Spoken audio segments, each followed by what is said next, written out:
నమస్కారం, నా పేరు రజిత. నిఘా టీవీ న్యూస్ కు స్వాగతం. ముందుగా హెడ్లైన్స్.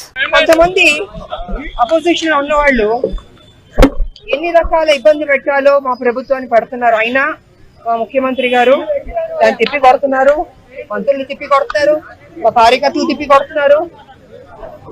వీళ్ళ ఆటలు చెల్లవు.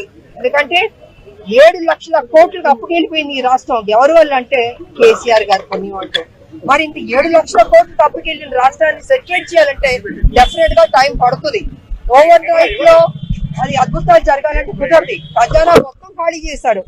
మేము మా ప్రభుత్వం తప్పకుండా మొత్తం తెలంగాణ ప్రజలకి వాగ్దానం చేస్తాం, స్కీమ్ తీసుకొచ్చి చేద్దాం అనుకుంది. కానీ ఇక్కడ ఖజానా ఖాళీ చేశాడు. అయినా ముఖ్యమంత్రి గారు కింద మీద పడన్నా దానికి ఫుల్ఫిల్ చేయాలి. ఏ ప్రామిసెస్ చేస్తాం మనం తెలంగాణ ప్రజలకి అది ఫుల్ఫిల్ చేయాలని ఒక దృఢ సంకల్పంతో మంచి మనసుతోటి ఆయన మాక్సిమం ట్రై చేస్తున్నాడు. సో తప్పకుండా మంచి జరుగుతుంది మా తెలంగాణ అని నేను తెలియజేస్తాను.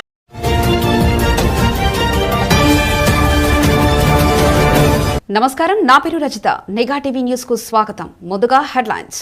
కొంతమంది అపోజిషన్ ఉన్న వాళ్ళు ఎన్ని రకాల ఇబ్బంది పెట్టాలో మా ప్రభుత్వాన్ని పడుతున్నారు. అయినా మా ముఖ్యమంత్రి గారు దాన్ని తిప్పి కొడుతున్నారు, మంత్రులు తిప్పి కొడుతున్నారు, మా కార్యకర్తలు తిప్పి కొడుతున్నారు. వీళ్ళ ఆటలు చెల్లవు.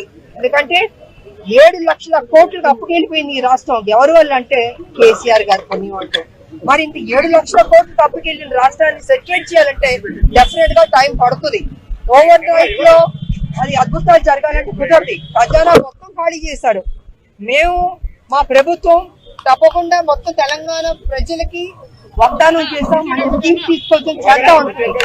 కానీ ఇక్కడ ఖజానా ఖాళీ చేశాడు. అయినా ముఖ్యమంత్రి గారు కింద మీద పడన్నా దానికి ఫుల్ఫిల్ చేయాలి. ఏ ప్రామిసెస్ చేస్తాం మనం తెలంగాణ ప్రజలకి అది ఫుల్ఫిల్ చేయాలని ఒక దృఢ సంకల్పంతో మంచి మనసుతోటి ఆయన మాక్సిమం ట్రై చేస్తున్నాడు. సో తప్పకుండా మంచి జరుగుతుంది మా తెలంగాణ అని నేను తెలియజేస్తాను.